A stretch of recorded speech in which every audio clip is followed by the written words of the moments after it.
A swarm is a very natural way that the colony subdivides.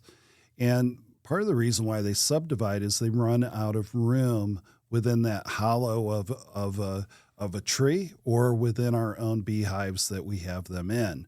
Now, the issue is the old queen always leaves. And when she leaves, 60% of the colony goes with her.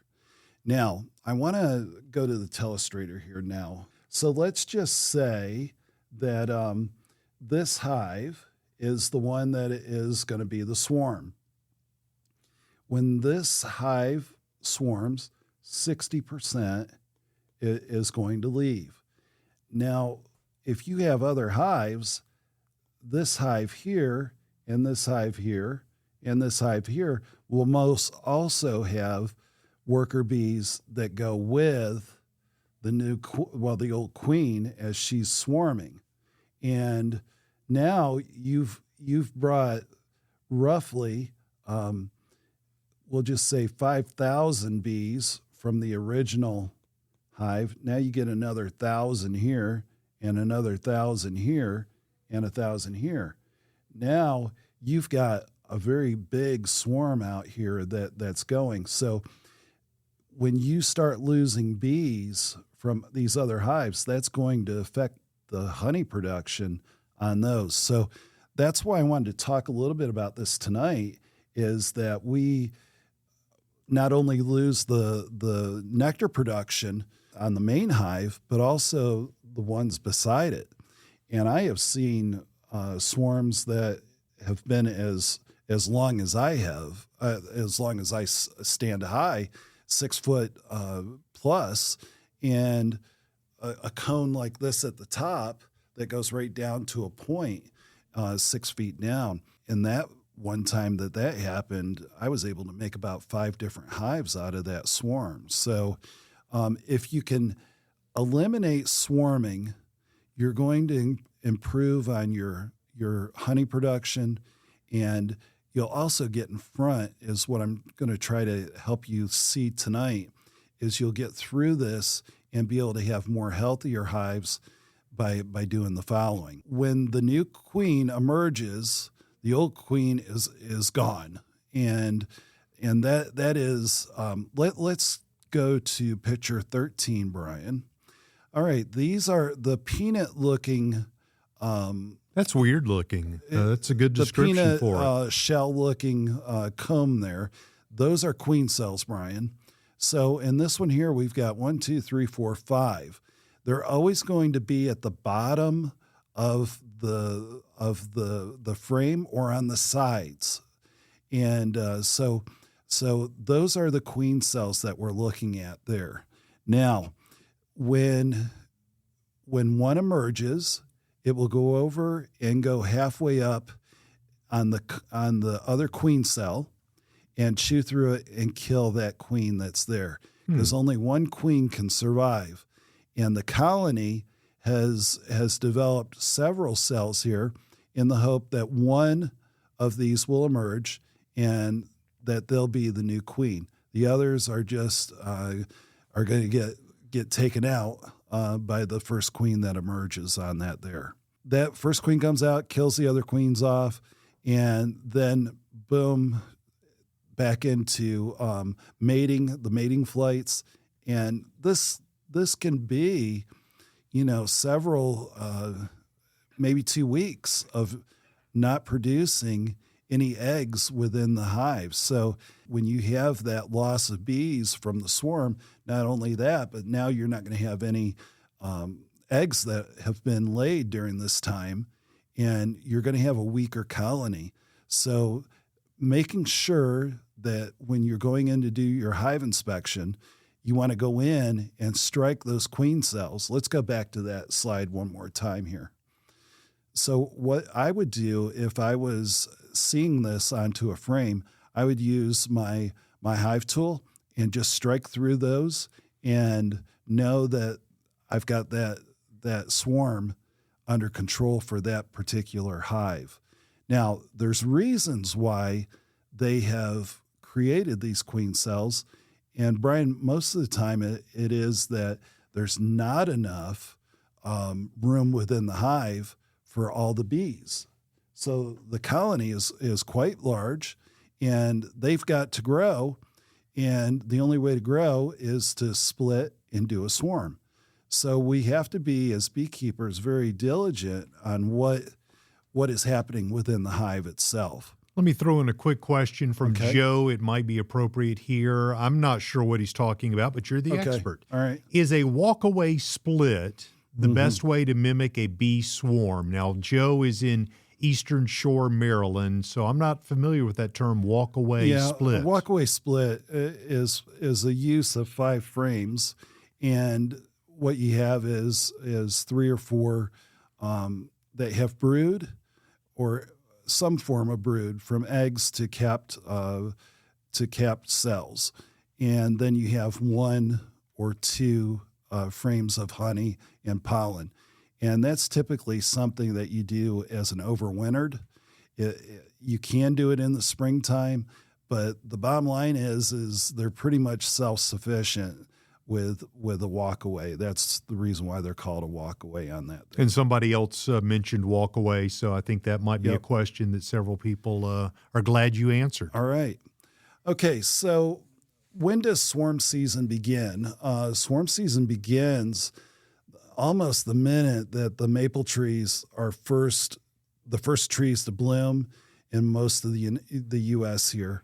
They have pollen, and that pollen just really jumpstarts the queen, and the queen is producing more and more eggs on a daily basis, and that is the first shot off the bow to us as beekeepers to go on ahead and add another super to the hive itself. Let's go to supersedure cells here. This is a queen cell, much like what you would find at the bottom or on the sides of a frame, but this is dead center inside the bullseye of the brood itself. Now, this is telling us as beekeepers there's problems with the existing queen. Either she's running out of eggs, or she has been rolled by us as beekeepers when we're pulling frames in and out of the hive, or there's just something else wrong. The queen has died. This is when the worker bees produce a new queen cell, and so we don't want to strike these type of cells, and because it tells us as beekeepers, again, that there's an issue within the hive. When we're seeing the maple blossoms and the pollen coming in, we want to begin our inspections for swarm cells. And you got to give as much room as possible. Now, I'm not saying that you go out and put 2, 3, 4, or even 5 supers on and walk away. The issue is that I have found is the more room that you give to a colony, the more disorganized they become. One super is fine. Now, when nectar is in full swing, you're going to put a super on about every other week, maybe even once a week. You're putting another super on. Now, those can be stacked up really quick, and what I like to do is just pull the frames that are already capped, put new frames in that I've already extracted from, and let the bees fill those on up. And that is maximum honey production when you're able to do that. All right, so this one here, I would say out of an 8-frame hive, we have 8 frames that have a lot of bees on them.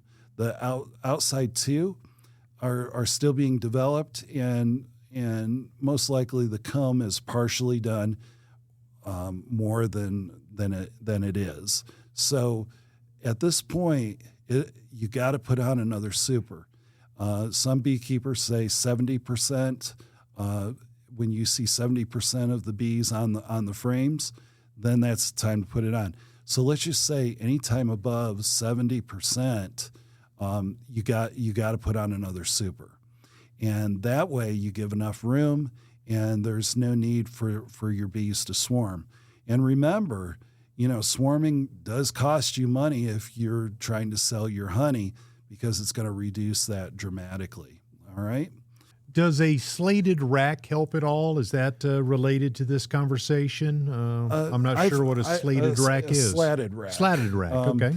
I tried those, Brian, when I first got into beekeeping, and I just didn't see how they really helped me as a beekeeper, and I just walked away from it, to be honest with you. I didn't see any positive results from a slatted bottom board on that there. Do you have any opinion on putting an extra super on before the maple bloom?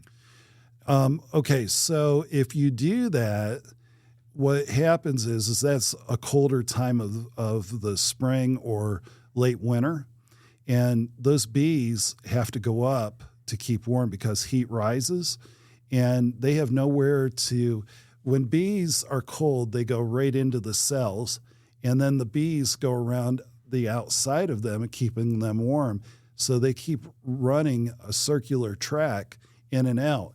If you put in a super, whether it has developed comb or not, you're still going to have an issue with where does the queen go, and is she going to lay into that existing comb that's there within that super. I would say stay away from that because you're really adding more coolness by opening up more room within the hive.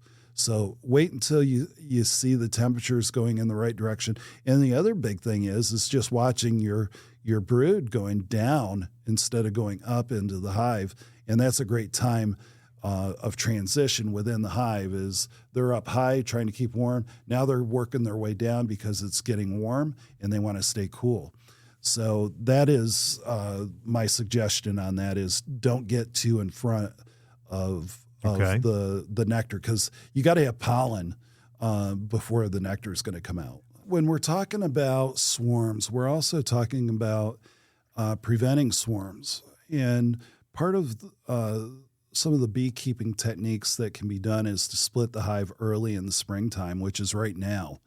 And what you need to do is you need to line up a queen first, know when that queen will be shipped out.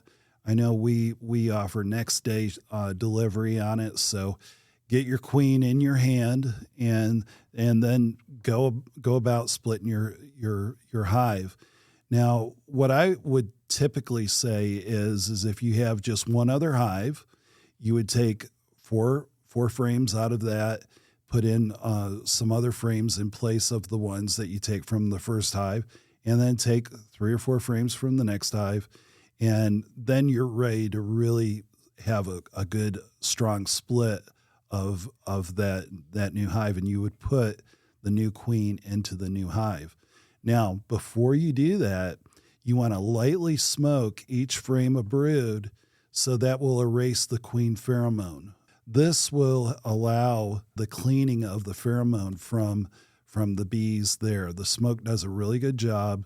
You don't have to over smoke it. I give it a puff or two and just move the frame with the bees. Don't shake the bees off. You want those to go into the new hive there. So you're going to have brood, and you're going to have a lot of the nurse bees that are going to be on those frames there too. I would want to see a honey frame and a pollen frame in there with the bees.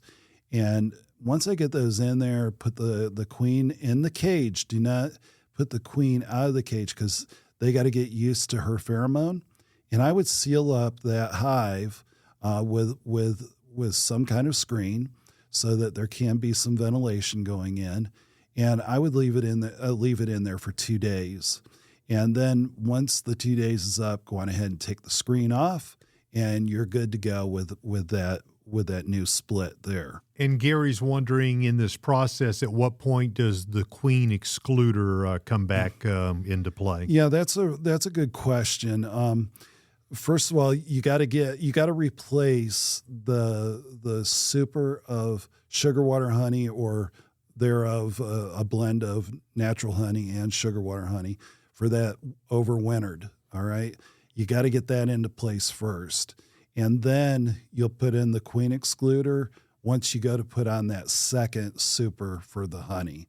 And that's when you would put it there. Now, if you really want to have your queen have a really big production for more workers that will be collecting during the nectar season, is you would just allow 2 supers above the deep, and then put your queen excluder on.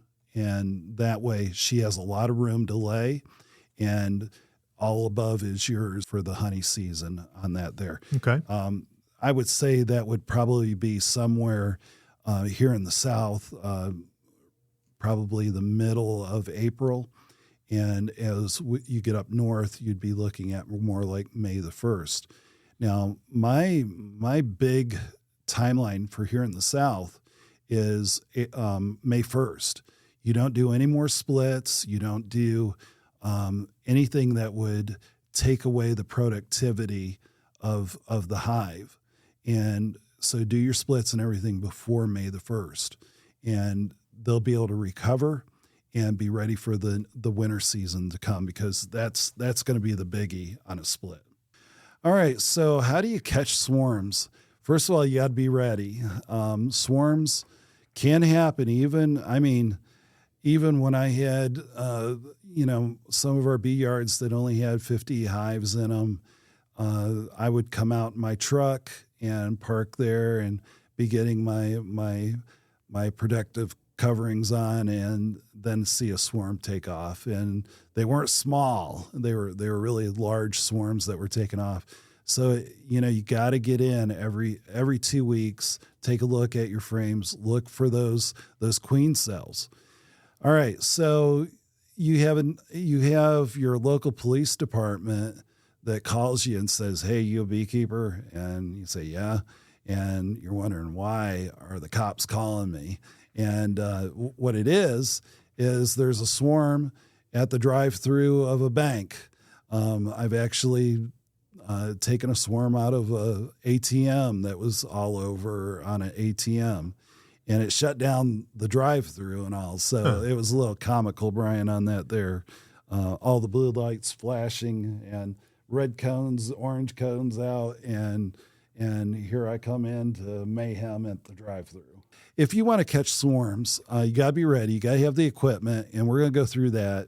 And you want to contact your E911 folks, because they're the first ones that get these phone calls, and they can call you, give you a text message, and you got to be ready to move, because swarms move. They don't stay still. And when a swarm begins, it will stay wherever it is for an hour or so. And then they're going to move on until it gets late in the day, like 6, 7 o'clock at night. And they're there for the rest of the night. When you have your first swarm that you see in your bee yard, they're going to go to a particular area. Let's just say a tree, a dogwood tree. And they landed on that dogwood tree. Well, that queen's pheromone has now marked that tree. So every swarm that might happen within your bee yard for that season will go to that tree. And you can almost train your eyes when you go out there. Do I have a swarm out there? And you'd be looking, yep, I got one out there. And sometimes it's really difficult, because you got to go on a business trip, or you got to go visit grandma in Baton Rouge. Mm-hmm. And you're not able to do those inspections, and you get back and you see these swarms. So they do happen even to the best of us. And just be on the lookout, because once that tree limb's marked, they're going to keep going back and back, the future swarms that come through there. One person suggested contacting a local tree company and giving them your information, because that would provide a great opportunity to maybe go and catch some swarms. So I sort of police department, sheriff's department, E911 are your top ones. Also, your local hardware stores. If you want to put up a little sign at your hardware store, first of all, they'll probably buy honey from you at the hardware store, because that's one of the biggest places that you can sell honey is at a hardware store. So anyhow, just some leads there on that. Now let's go into how you catch a swarm. When you get called, you got to have your vehicle ready to go, and you can set these kind of traps. This is a paper mache type of a swarm trap that you can put on the side of a tree, and it works. But what you have to do is you have to put bait in these. And whether it's a nuke that you're hanging from a tree or using one of these traps, you have to use bait. And what is that bait? Old, nasty comb. I mean, black comb that looks horrible, but the bees love it. And put in a little bit of lemongrass oil drops in there and tea tree drops. Both of those are essential oils. And that is your attractant right there, Brian, for catching a swarm. Now, this beekeeper is 10 feet off the ground hanging this. And I want to spend a little bit of time about talking about what swarms do. The queen, as we recall, is the existing queen. And so she's already got a lot of eggs in her abdomen. And so as she goes out for her flight, she's going to look off the front of the landing board, and she's going to say, oh man, I got to fly. And I've caught more queens just hanging out, waiting to do their flight out with a swarm. And I'm going to get to what happens in a second on that. But anyhow, they'll take off, and either that queen will fly 10, 15 feet out in front. She'll either fall to the ground or she'll make it up to the 10-foot mark. And anywhere in between 5 and 10 feet is typically where a swarm will be for their first segment of flights. They already know where they want to go. It's just, we got to get the queen to our new home. And so she's going to be there for an hour or two, and then she's going to fly off again. And now this time she's going to go 10 feet higher. So now you're at 20 feet. This is kind of where the danger zone is for us as beekeepers is, we got to get some real long extension rods that we can go on up that kind of height. Because obviously a ladder is not going to get you up that high. Yeah, we'll just stay with this one here, Brian. So when you get that call, one of the questions that you want to be is asking is, how long has that swarm been sighted at that location, and how far off the ground is it?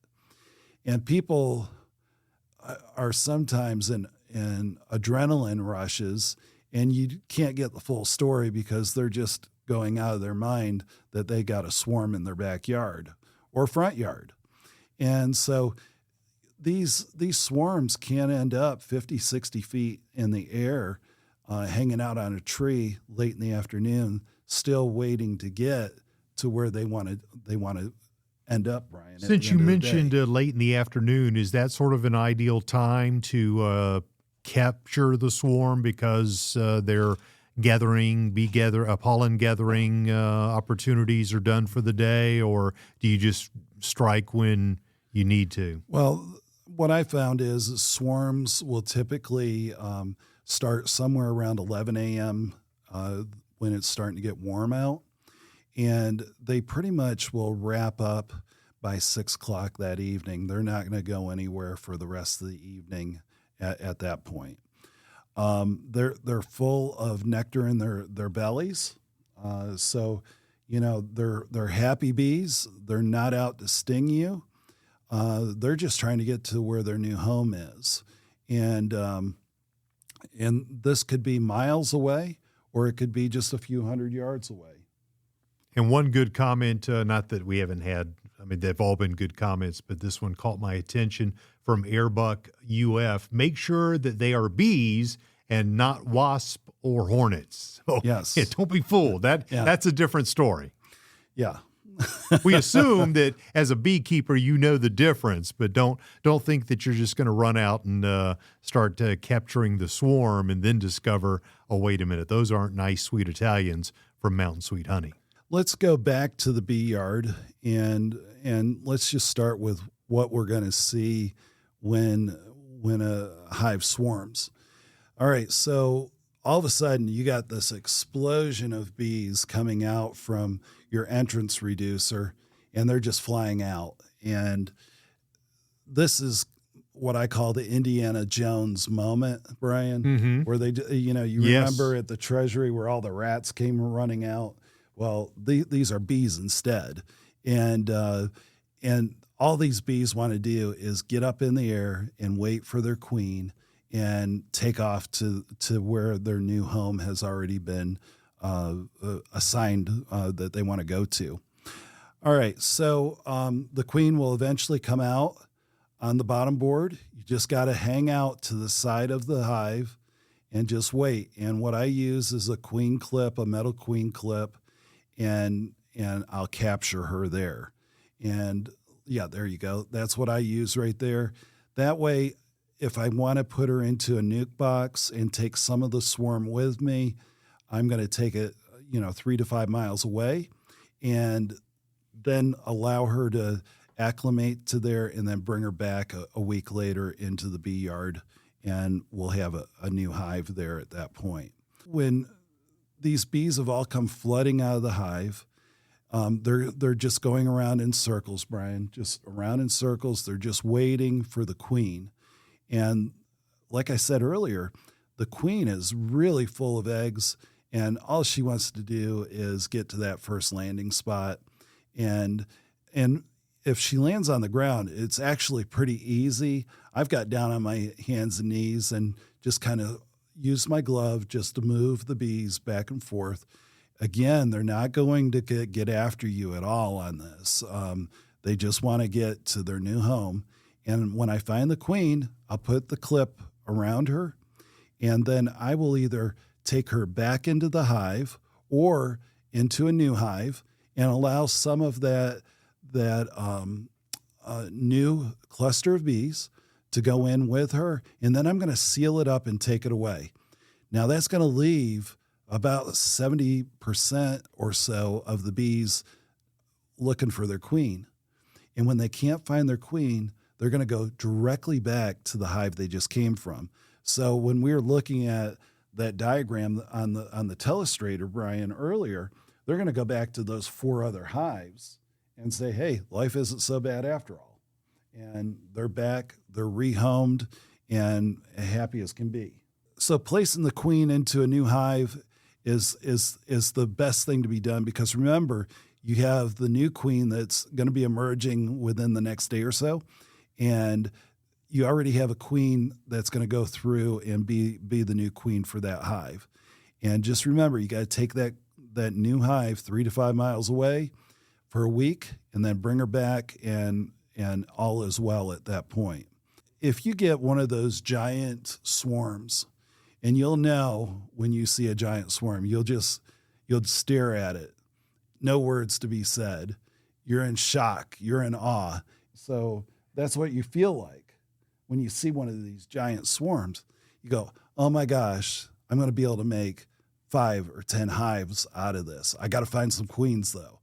And so you might have to build a mega hive that's, 4 or 5 supers high to get that mega hive in.